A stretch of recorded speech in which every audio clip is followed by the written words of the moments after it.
आज के दिन भारतीय जनता पार्टी के करोड़ों कार्यकर्ता और देश की जनता पंडित दीनदयाल जी को श्रद्धांजलि दे रही हैं। पंडित जी ने उस समय एक नई विचारधारा को जन्म दिया जब आज़ादी के तुरंत बाद देश की नीतियां बननी थी, देश को आगे बढ़ने की दिशा तय होनी थी। पश्चिम के अंध अनुकरण की जगह उन्होंने भारतीय मिट्टी की सुगंध वाली एक विचारधारा को जन्म देने का बहुत बड़ा काम किया।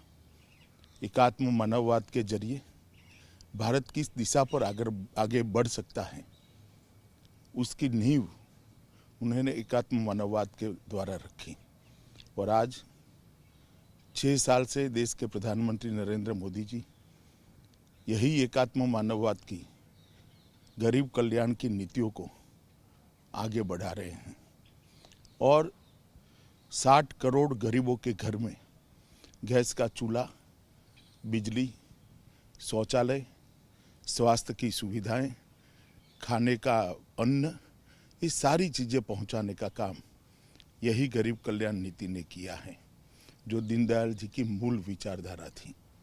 दीनदयाल जी ने एक दूसरा बड़ा काम किया, संगठन के आधार पर चलने वाली पार्टी का निर्माण हो, नेतृत्व की चकाचौंध से नहीं परंतु करोड़ों त्यागी परिश्रमी कार्यकर्ताओं के आधार पर एक सरकार और पार्टी और जनता के बीच में संवाद करने वाली संगठन की श्रृंखला खड़ी हो। शुरू में तो कार्य बहुत कठिन लिखता था जब 50 के दशक में शुरुआत करी, मगर अब तक आते आते भारतीय जनता पार्टी एक वटवृक्ष बनी है और वो दिखाती है कि दीनदयाल जी कितने दूरदर्शी थे। आज भारतीय जनता पार्टी का संगठन राजनीतिक रूप से दुनिया का सबसे बड़ा संगठन बनकर उभरा है, जिसकी नींव दीनदयाल उपाध्याय और उनके साथियों ने डाली थी।